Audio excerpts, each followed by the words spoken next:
Keely Toski, and welcome to the Mendocino County COVID-19 update. Today, as normal, we are joined by our Mendocino County Public Health Officer, Dr. Andy Coren. We are also joined by our Department Operations Center Manager, Becky Emery. Today, Dr. Coren's update will feature Nash Gonzalez and Adrian Thompson of the Mendocino County Vaccination Task Force. And first, Dr. Coren will give his update on the status of our county regarding COVID-19. And after that, we will take a few questions to the media that may have to be limited to 2 questions per media outlet, as the staff that we feature here on today's update have very, very busy and tight schedules. If time allows, we will open it up to the public for questions to be answered as well. Now, beginning with a health update, Dr. Coren, you have our attention. Okay. Hello, everybody. As you know, we've been in a surge since December, and since December, it's pushed medical care to the south of us to the brink, with patients waiting in ambulances for hours to be evaluated when no beds exist in the ICUs. They can only be put on regular units, and staff ratios have been reduced all over. Oxygen is scarce in the southern counties, and the Corps of Engineers are working on that, and the National Guard has been helping with staffing. Last night, we learned that Cal OES has activated their mass casualty plan there. These conditions mean that not only are COVID patients not getting care, but people with heart problems, strokes, injuries, appendicitis, and so forth cannot get care. Elective surgeries can't happen in crisis care conditions. This may not be visible yet in Northern California, but projections are that in 3 weeks, our hospitalized patients will nearly double, and the ICU patients average will double as well. Deaths may reach to 43. As of January 7th, the United States cases totaled 21,589,660. The daily case average was 228,026 people. The total deaths to date in the United States are 365,449. In California, those numbers show cases of 2,518,611 cases, with over 36,385 cases yesterday. The total deaths in California are 28,045. Yesterday alone was 583. In Mendocino County, our average daily new cases are 33.29 per 100,000. Yesterday, we had 50 new cases. Monday, it was over 50 cases. The total cases in Mendocino County are now 2,751. In the Latino community, the number of cases is 1,479. Currently in isolation are 300, and in quarantine are 312. The deaths in our county now are 31. Hospitalized from our county are 15 patients. Of those, 14 are in med-surg units and 1 is in the intensive care unit.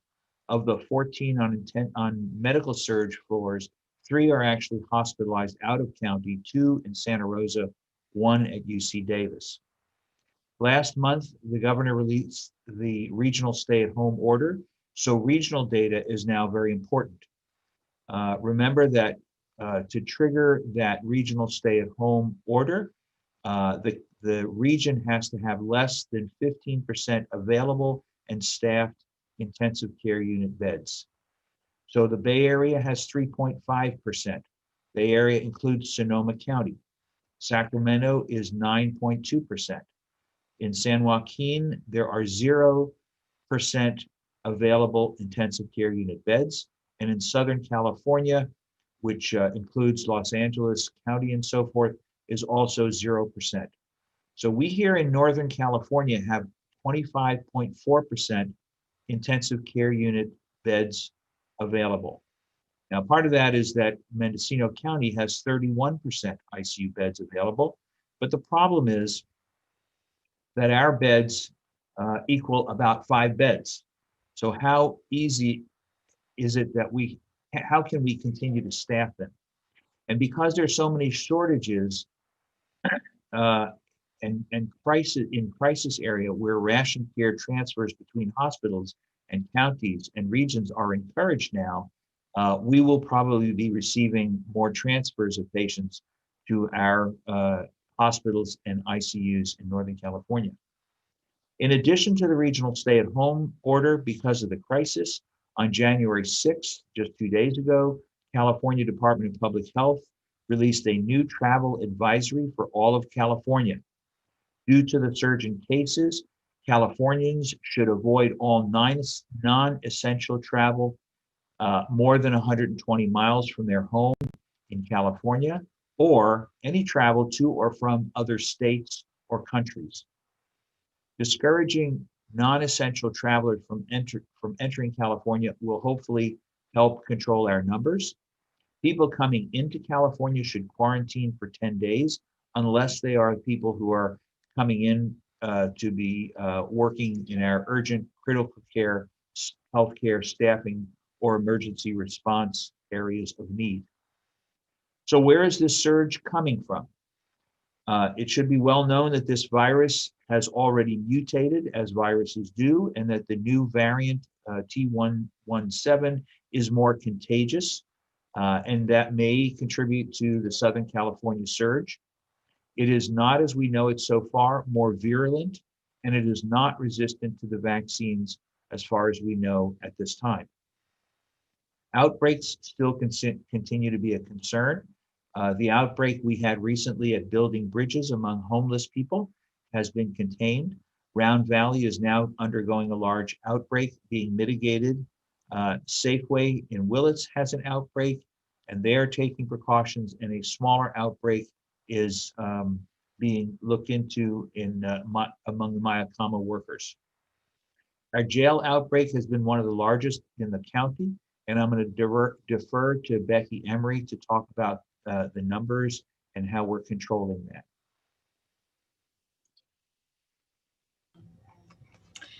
Good afternoon. Yes. So this afternoon we have a total of 94 individuals who have tested positive at the jail. 81 of those are inmates and 13 employees. There have been a significant number of employees that have recovered through this process, as well as inmates, and they are continuing to test. We are testing twice a week of the individuals in the jail and sending those to our labs. And for those employees within the Sheriff's Department, they are sending those individuals to OptumServe and getting tested also twice a week. We are continuing to work very closely and having daily calls with the jail and the Sheriff's Department and the staff there to mitigate and limit spread. They have isolated individuals into a specific area within the jail to, again, work on limiting any further spread. They are checking temperatures of those individuals twice a day. They're doing oxygen checks for those individuals to ensure that they have adequate monitoring and making sure that their health and well-being is being very closely monitored so that they can support any individuals that need additional medical support. We are working very closely in coordination with the jail to ensure that the response is immediate to any of these efforts. They have also started using the Binax Now tests for those individuals in the jail to be able to identify very quickly any positives. And we are continuing, as I said, daily calls to monitor and to work with them in these efforts to mitigate and hopefully flatten this curve as well. They have had continued supports from their NAFCare nursing staff online and are continuing to work with both the state and the county in their efforts in this response. Thank you, Becky. So we have a number of outbreaks in the county, but most still are non-outbreak related cases, and they are due to family get-togethers, multi-household interactions and gatherings, break rooms, eating and drinking during breaks, leading then to community spread through close contacts. The holidays are over, but now we're seeing cases and expecting more rise over the next 3 to 4 weeks, since we have not reached the peak of that experience yet. Our contact investigation and contact tracing team has put on more staff due to the high numbers that we are seeing, and we've requested more state workers to help contain the spread. It is still overwhelming, and we are only able to call index cases, but leaving to those index cases the responsibility to call their close contacts and refer them to our county website for instructions on self-quarantine. Testing, we are continuing our testing at the Ukiah Fairgrounds on a daily basis, 7 days a week. Fort Bragg has just begun regular testing with the travel team, and we are also using the travel team for outbreak testing. Color tests for 2 clinics have arrived, and both the county and several other clinics are waiting for additional color tests kits to arrive.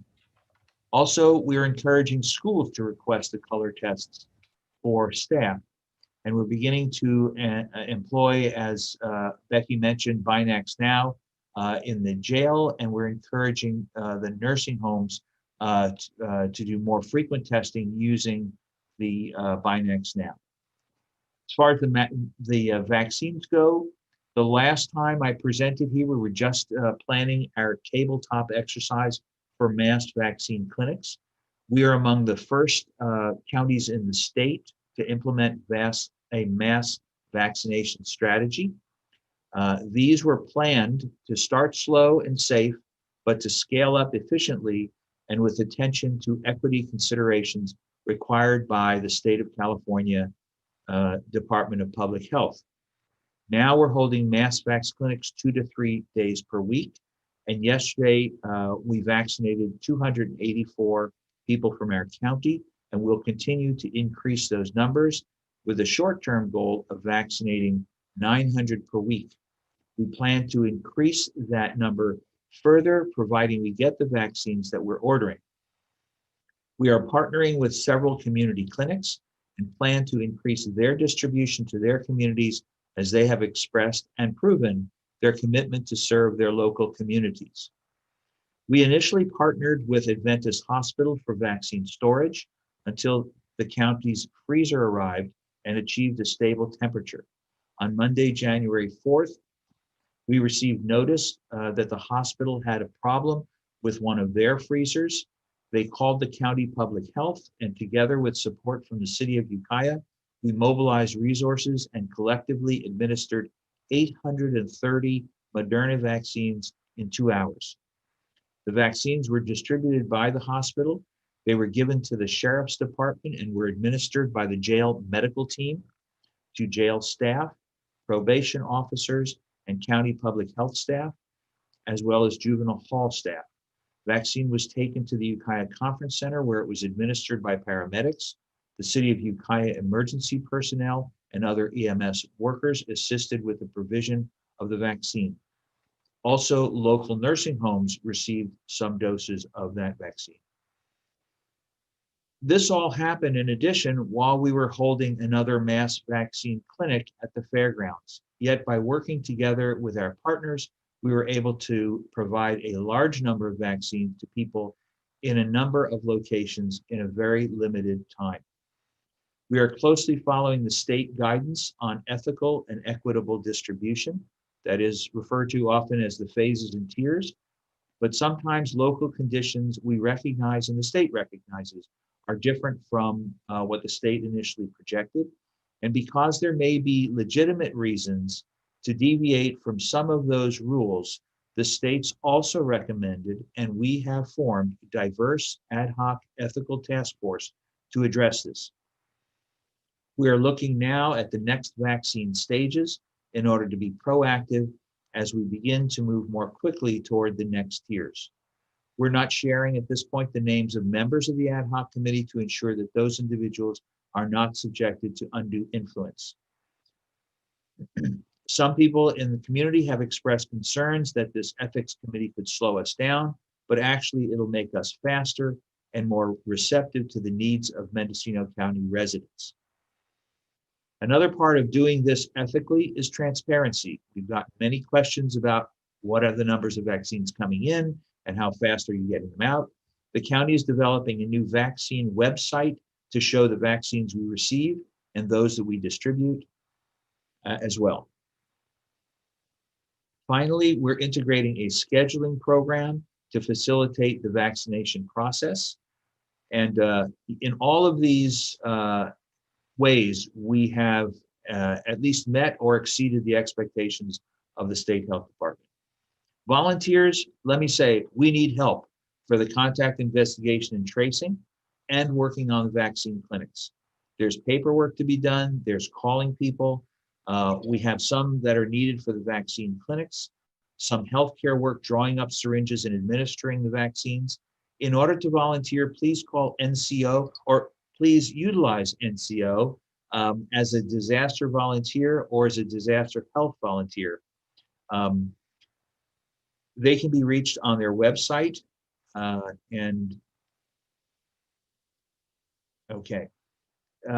so schools we want to move to. We really want to open the schools. The state is offering technical assistance and money for testing and other accommodations. We also want to do this safely. The teachers, bus drivers, maintenance workers, cafeteria, clinical staff are all needed and they're all at risk.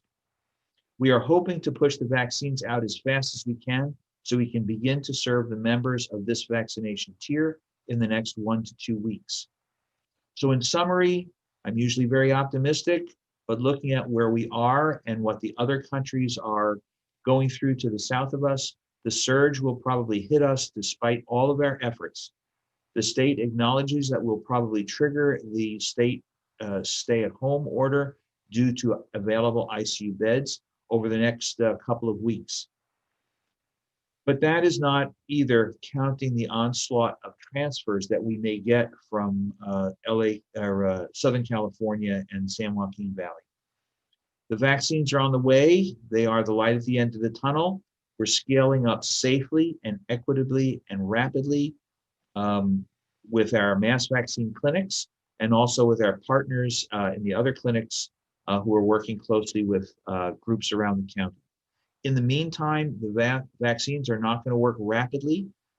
Everybody has to get their 2 doses, and then after that, a few weeks before they're protected. And we need some time to see how protected people really are. So in the meantime, mask up. Remember to keep your distance socially. Use the hand hygiene. Avoid those gatherings larger than your household. And please don't travel. So with that, I'll close and leave it open to questions. Thank you, Dr. Coren. So first we have Jackie Orozco. While we situate our Spanish translator, I'm just going to give one reminder to all media. We have to limit the questions to 2 questions per media outlet initially because of time restraints. So we may have to quickly move on to the next media outlet if time is kind of running out.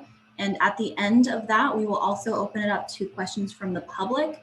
If you have a question, please leave it on our Facebook page. We have both videos on both the county Facebook page and also the public health Facebook page. I would prefer to do it English and Spanish. Oh, so you'll translate it? Yeah, okay. Yes, thank you. Got it. Okay, thank you, Jackie. So whenever you're ready.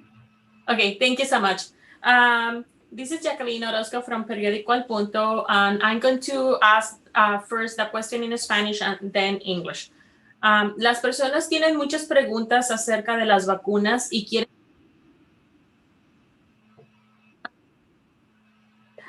quieren saber cuándo será su turno para vacunarse.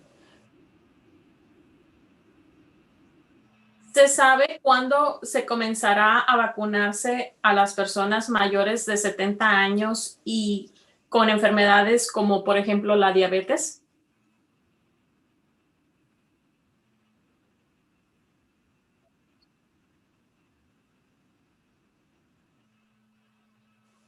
Okay, that's a very good question. Let me just get out my my list here. We are rounding the corner in the community with the phase 1A. And as we move through that phase, we move to the group 1B. And in 1B, those people who are over 75 years old will be eligible to get their vaccines. And as far as people with other underlying medical problems such as diabetes, depends again on their age. Tier 2 under phase 1B includes people 65 to 74-year-olds with underlying medical conditions would be like diabetes, et cetera. And then in phase 1C, what's outlined in the state tiers is people from 16 to 64 with underlying medical conditions or disabilities that place them at high risk. I think that helps, although let me just say this. When that happens, depends on how much vaccines we have in order to vaccinate each tier as we go along. And that has been less certain in the last few weeks. But as we move forward, we're hoping we'll get more into the county. And our clinics are already applying to get some of the vaccines directly, which will be another source. And the hospitals are getting their vaccines. It may be that through their clinics, they'll be able to vaccinate their patients a little sooner. Okay, thank you. Si una persona se ha puesto la vacuna o la primera dosis de la vacuna, ¿qué probabilidades hay de que salga positivo en la prueba de detección del COVID-19?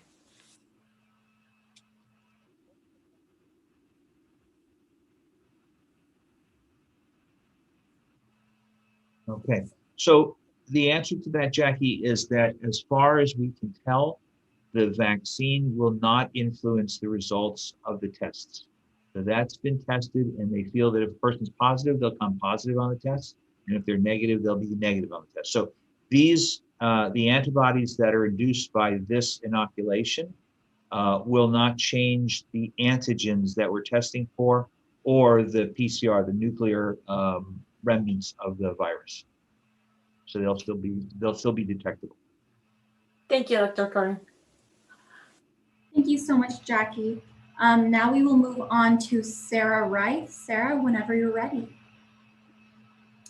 All right, thank you. Can you hear me? Yes. Yes.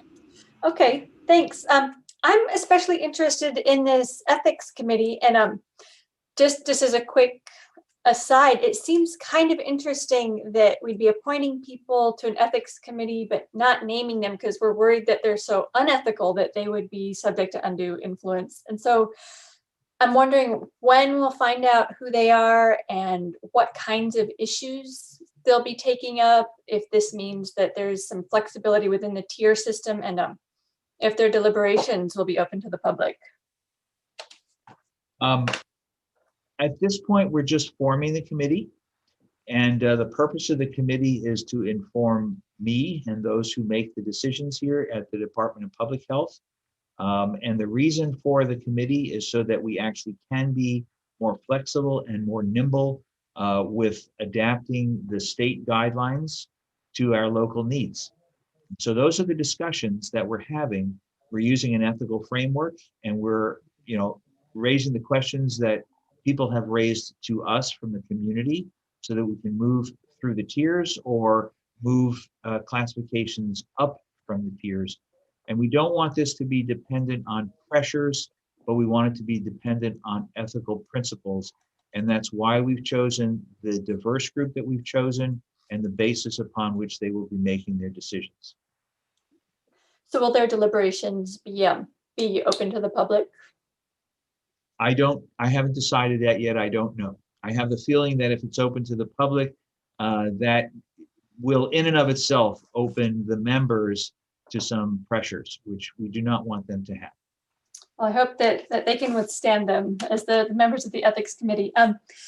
My next question is about the vaccinations, you said we were just rounding the corner of phase 1A, which is healthcare workers and long-term care residents, right?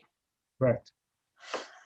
And we got a press release yesterday saying that firefighters and EMTs, whom I think belong in the emergency services category for phase 1B, were vaccinated.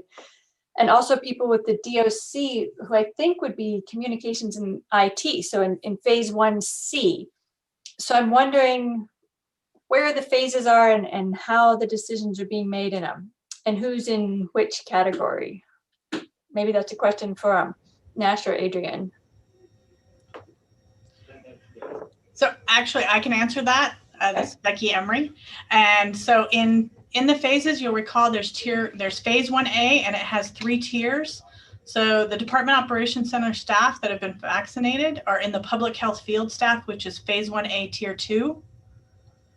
Because they are doing the surveillance, they're doing outbreak testing, they are going out in the field quite a bit on these efforts to make sure that we are vaccinating and testing our community.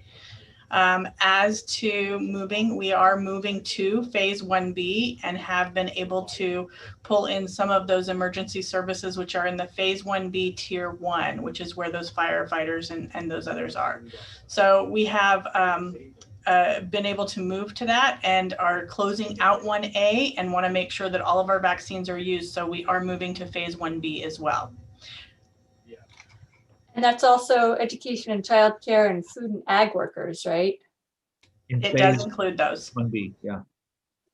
Okay, so are they? Back up a little bit, Sarah, and just say that the vaccinations we've received at the health departments does not include the vaccinations needed to vaccinate the skilled nursing facility residents, which are in tier 1 of phase 1A. And the reason for that is because the federal government has taken those vaccines off the top and given them to CVS and to Walgreens pharmacies, who are responsible for setting up clinics in all of the nursing homes and long-term care facilities. Now, because they've been fairly slow, we've moved in and tried to vaccinate the staffs, the medical staff of those nursing facilities. But that's one problem that we've run into, and the state is aware that there are issues with how the vaccines have been taken off the top, and the contractors have not yet come through in all areas. Okay. So I guess I'll just think of this as a part of my second question. When can we expect to see teachers and food and ag workers start to get vaccinated? So we are working towards that, and we'll have that information. We're working with them and hoping to have them in the next couple of weeks. Great, thank you so much. Thank you, Sarah. Next up, we have Susan Wohlbarst. Susan, whenever you're ready.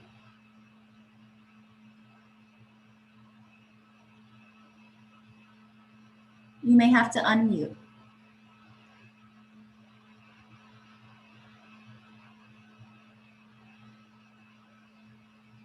Sorry, computer problem here. I just wanted to find out, in terms of CVS and Walgreens, how many CVS and Walgreens do we have in Mendocino County?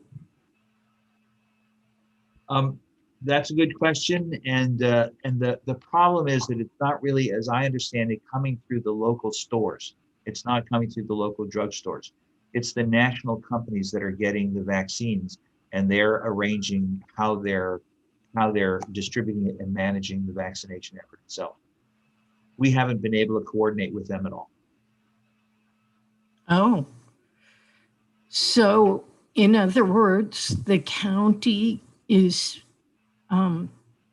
taking over that part of phase 1A to get those people. I heard you say that you or Becky, one of you, said that that you're vaccinating the medical staff in those facilities, the skilled nursing, but what about the patients?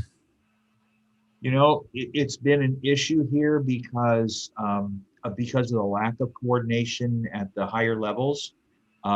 Initially, we thought that, oh, the pharmacies would come right in and give the vaccines to all the staff and the residents.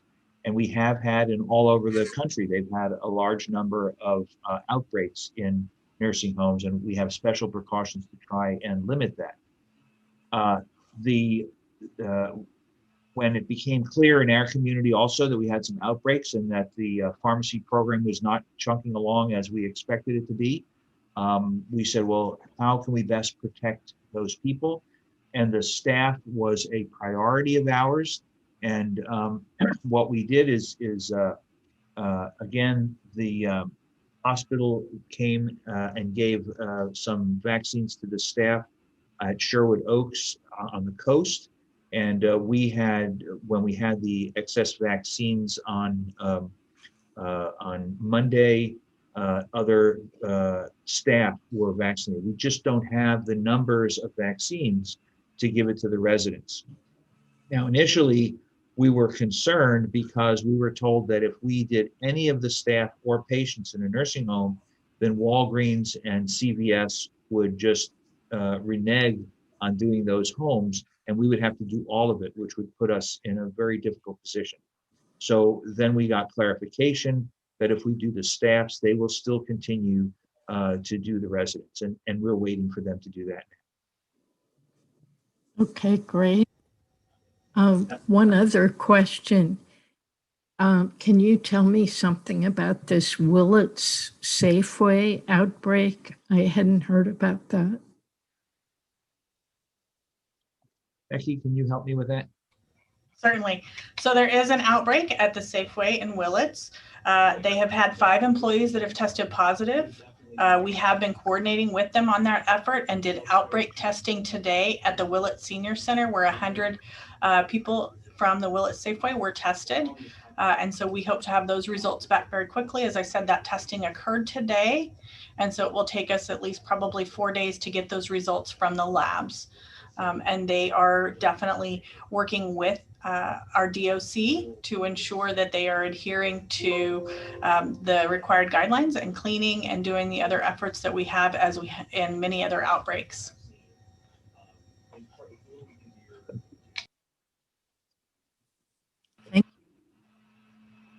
Okay, thank you, Susan. Next up, we have Adrian Bowman. Adrian, whenever you're ready. Hello. Before I ask my questions, I'd just like one clarification. I think Dr. Coren may have misspoken. You just said Walgreens, and before you said Rite Aid and CVS. No, So I wanted to make sure. Walgreens and CVS are the 2 national pharmaceutical companies that have contracted with the federal government. Sorry. Walgreens and CVS. Okay. So I'm wondering if you can provide us, and if you can't, I understand. I'm wondering if you could provide us with a better understanding of exactly how many vaccines will be coming into the county over the coming months. I know that this is a state level question, but maybe you guys have a little bit of inside information. At the Board of Supervisors, there was a, I think it was Adrian or Becky, I'm not sure which, said that you were ramping up to do 600 vaccines per day at the clinics, and 3 of those a week, so 1,800, but that would of course depend on getting the vaccines from the state. So what are the current numbers that the state is providing the county? And what are the numbers that the state is projecting to provide the county? Becky, you want to take a stab at that? Certainly. So currently, Yes, I'm guessing. I'm being honest. I've got them. So we have received 975 Pfizer on the 17th of December and 400 Moderna shortly thereafter. All of those vaccines have been administered throughout Mendocino County. Some through various clinics that we have done, some in partnership with the hospital. There was 300 Pfizer initially for their staff at the 3 areas hospitals, and some with local clinics, including Redwood Community Services, Redwood Community Services, and Redwood Coast Medical Services, and Anderson Valley Health Clinic. Additionally, we received another 100 Moderna since then, and we used those as well in the vaccination clinics this week. We today received 975 Pfizer and will be distributing those primarily as second doses from that first round. And next week are due to receive 1,400 Moderna first doses and another 400 second doses of Moderna. The state has not advised as to what type of ongoing flow we will receive, but that it is ramping up and it will be continuing to increase. And they are asking counties if there are additional overflows left from non-requested vaccines, if we would be interested. And Mendocino County has posted that we would absolutely be interested and able to disseminate those vaccines as well. We don't have a number on that, and we do not have ongoing recommendations at this time from the state as far as what they will be providing for first doses. They have said that they will provide all second doses for any vaccines that we do receive as first dose. So doing really rough math in my head, it sounds like we're now at a point where you're getting somewhere in the neighborhood of 1,200 a week. Something like that. Is it averaging out to about that? And do you expect that to continue, or are we going to get a bundle right now in the beginning of the year and then it's going to go dry? So my hope is that it continues, and not only that it continues, but that it increases. But I don't know what's going to happen. We have had some weeks from our initial distribution clearly where we didn't receive any. And so we are certainly requesting the vaccines from the state as they are allocated. Okay. Thanks for that. And then I wanted to ask about the failure of the freezer on Monday. Is there any additional information about what may have happened there? And it's my understanding that that freezer was not being held in a normal place for those freezers. It had been moved on account of some security concerns. So I would say that that question needs to be asked of the hospital. We don't have that information. Okay, you don't have that information. In that case, let me ask a different question. In that case, exactly. If could you go into a little bit more detail on I know that there was a previous question, but if we could just get a bit more detail on exactly we are in the tiers and how those tiers are being rolled out, or phases. Sorry, phases and tiers, how they're being rolled out. Two specific things. Where are EMTs? And there's certain emergency personnel that kind of sit on different sides. The firefighters are also paramedics. So where do those kinds of people sit? And in terms of the phase C, 1C, there's a lot of businesses, grocery stores, UPS, that would fit into that potentially. Is it incumbent on those business owners to contact the county to arrange for vaccination for their employees, or is it incumbent on the employees, or how is that process going to happen? So it's going to happen in a lot of different ways. And let me start with your request about EMTs, and I'm going to put paramedics in there with them because they are together. And they are in phase 1A, tier 1. And as far as the others, it's going to depend. I mean, some people will get vaccines because of their age before they get it based on where they work. And so really we are going to be encouraging individuals to work with the clinics. We're going to have our vaccinations, of course, the mass clinics for initially for the essential workers. And we have been reaching out and coordinating, as Dr. Coren shared, with the schools and other partners. And also with our healthcare clinics, because many people will be going to their clinic to get their vaccine. And the clinics have been pulling through their electronic health record, their patient lists, to ensure that they are already prepared for those individuals that are, so for example, in the tier 1B, they have phase 1 has 75 and over. So the clinics have been pulling those individuals in their electronic health record that are already 75 and over, and will be reaching out to them. So it's going to be a collaborative effort all the way around throughout this effort, or throughout the dissemination of vaccines. Just a clarification, when you say clinic, you mean like community clinics? You don't mean the mass vaccination clinics? It's a little bit of both. But yes, the electronic health record is through the community clinics, the urgent care clinics. Yes. Sorry. Thank you.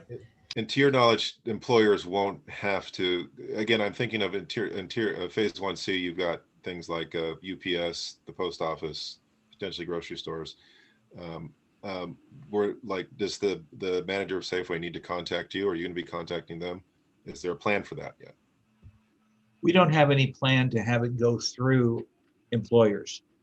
People ask questions about whether it be mandatory. There's no mandate. It's an experimental drug. Some of the employers, certainly the schools, are helping to prioritize the people in their workplaces and make recommendations. We're not at the point where that's happening with employers at all. All right, thank you for indulging my lengthy questions. Thank you, Adrian. Next up, we have Danila Sands. Danila, whenever you're ready. Hi, can you hear me? Yes. Okay. So to add on to what Adrian just asked about, there seems to be a lot of confusion on the general public understanding when they're ready to get a vaccine and how they will be notified. Is there anything on the public health website or the county website that gives a greater description of, who's next and who are we helping now? I mean, because not everyone does Facebook, and maybe not everyone goes to a doctor, and not everyone works.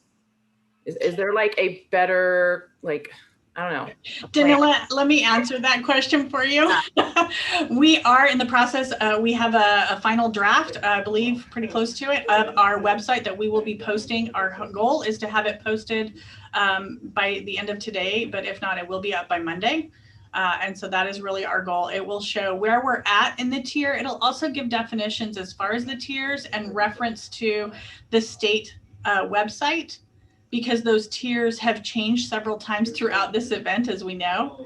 And so we will certainly be doing that. And we are working with one of our community partners to have a public tracking of vaccines that have come into Mendocino County and have been distributed.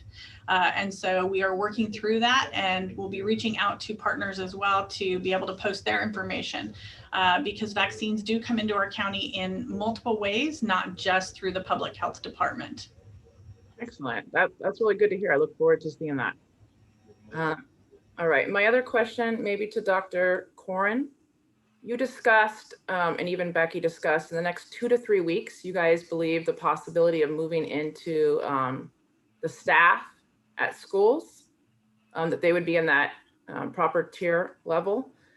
You also talked about a new test that I'm not familiar with. What is it? A BINEX test or a color kit, and that encouraging the schools to partake in that. And then there's new possibly funds coming in to help schools reopen, but safely. But seeing that we are still in the purple tier, and then the possibility of having a surge after the holiday, and that we are in January and schools are supposed to close this time in June. Do you see us opening in 2021 in person? I'm hoping they'll be able to open, and the state is hoping that we'll be able to open. The color kits are a type of COVID test that uses similar technology as we use at the fairgrounds. So it's the high quality PCR test, but it's been developed by another company so that it can actually be self-administered, and we don't need nurses, LVNs, people like that to do the testing. Someone like that will observe it and teach people how to do it.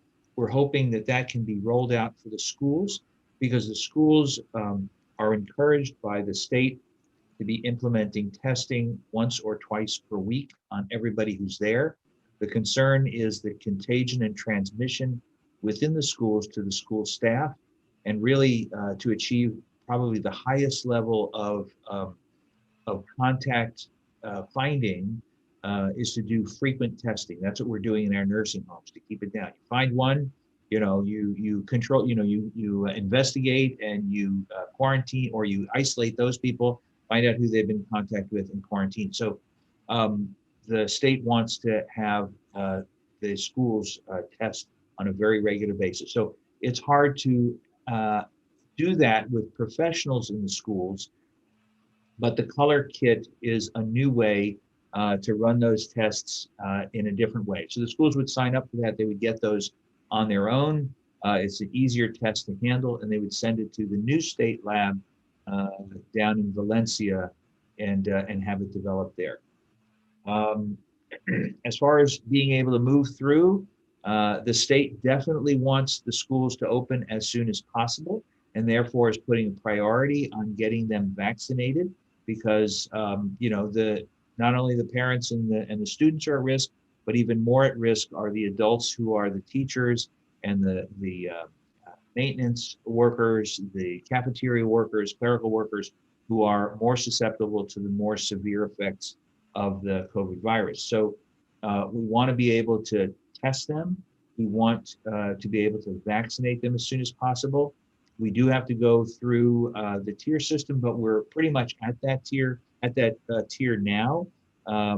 So we have to figure out what is the most efficient way to get the vaccines to those people in the schools who are going to be working there and be exposed. And I think once they feel that the safety factors are the greatest and adequate, then they will open the schools.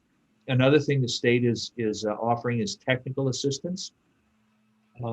Walking through the schools as needed, saying, hey, this might be better. You could work on the ventilation system here a little bit better.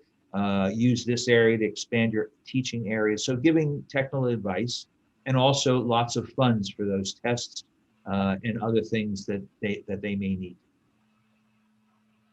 So yes, got my fingers crossed. We're going to get those school kids in school. Thank you. Thank you, Danila. Next, we have 2 pre-submitted questions from Matt Lefevre. I believe the first one was pretty well addressed concerning schools, so I will go on to the second one. This question is for Becky Emery. Tell us about the utilization of county quarantine housing. What percentage of the rooms are utilized weekly? Okay, we do still have our Whitmore quarantine and isolation housing available for individuals that are unable to safely isolate in their home due to lack of space, or those individuals that do not have a place to isolate or quarantine. The current occupancy, I believe, is on average of 3 to 5 people in any given night. And I believe there are about 20 beds available at the facility at this time. We have been continuing those supports. I believe we opened Whitmore up in August of this year and have continued to support our community. I believe, and looking at our reports, that there have been 78 individuals that have used the facility for isolation and or quarantine. Some stays have been longer than others, even exceeding the 14 days. Due to ongoing exposure with other family members. We had 2 people who, one was positive and one who was in quarantine, that stayed together because she is his primary caregiver. And so they were there for a longer period of time. And we certainly need to make sure that we are continuing to support these individuals, especially those people that are not able to isolate or quarantine from other household members. We want to make sure that we do limit this spread of the virus. And we do see a lot of spread from close contacts with individuals in their own home. So I really appreciate that question. Thank you. Thank you, Becky. Now we have limited time left, but one question from the public. Dr. Coren, if you wanted listeners to take anything from this update, what would those most important points be? Most important points at this time are that we're very happy we're rolling out the vaccines. As you can tell from the discussion, it's rough and tumble until all the parts get functioning and organized well. We don't have concrete answers, but all of us in the county as partners are working together to get the vaccines out as fast as we can. In the meantime, the vaccines are not a panacea. They're not magic. For one thing, people need 2 shots and then several weeks after it for maximum vaccine effectiveness. So we want people to understand that masking is still very important, hand hygiene, social distancing, and really avoiding, and this is the hardest part, avoiding gatherings with people. I know, It just tears people apart and families apart. It was the hardest over the holidays, but it's those gatherings that, and especially multi-generational gatherings in households where there are multiple families. The families in the same households, it's okay. But if there are multi-generational gatherings from outside of your household, the possibility of spread is significant. So let's keep trying to keep the transmission of this to a minimum. And that's, that's the best, those are the best advice I can give you. Thank you, Dr. Coren. So that sums up today's COVID-19 update for Mendocino County. Our next update is scheduled for January 22nd, 2021. And thank you for joining us. Please be sure to stay tuned to our public health as well as Mendocino County Facebook pages for constant updates on the COVID-19 situation in our county. Thank you so much.